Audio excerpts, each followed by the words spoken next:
Здравейте хора, купете моите кърпички. Ние ще пранквам моят приятел Алекс и да започваме. Да отивам. Какво става, бе? Мисля, че тук има газирана вода. Алекс, здрасти! Нищо, просто ще въртя телефона пред мене. Добре, ма аз сега отивам на някъде около 5 минути ще се върна, защото отивам да тренирам.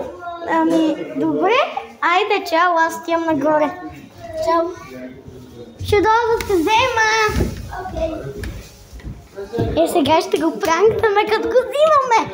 Имаме намерението.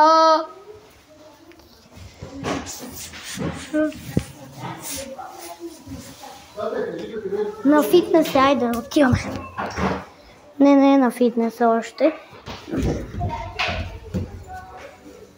това е моята, не пипай там. И съм чула тук е къде? Де да знам.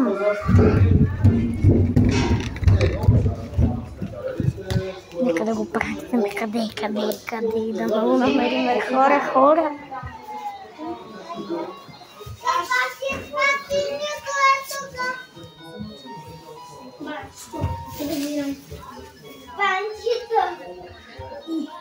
О, какво правиш? Айде. Кога ще ме взимаш? Добре, аз съм готов. Добре, да тръгвам. Айде тръгваме. Вкъщи.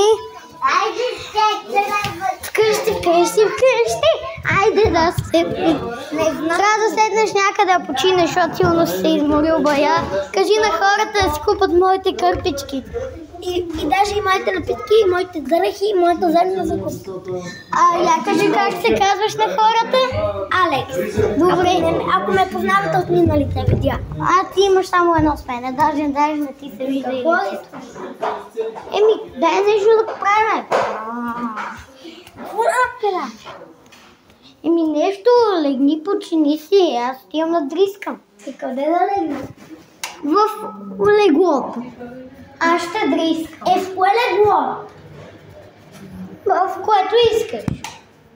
Аз ти препоръчвам в кошарата. Защо така? Не знам и аз. Тя е мекичка. Това е твърдичко. Нищо. Не знам. Само на нас не се съвсем като шкурна.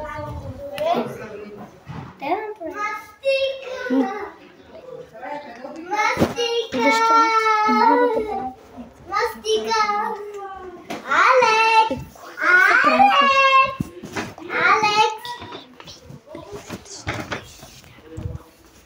Добре. Аз стигам да се ръд и си спинкай.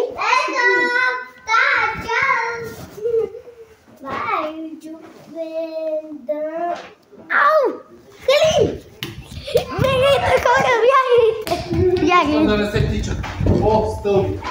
Калина, кажи това, че всичко е чао. Помощ! Кажи това, беше всичко начало. Да, това е първото пранкче. Сега ще кажа на хората. Чакай, айде, чао, хора!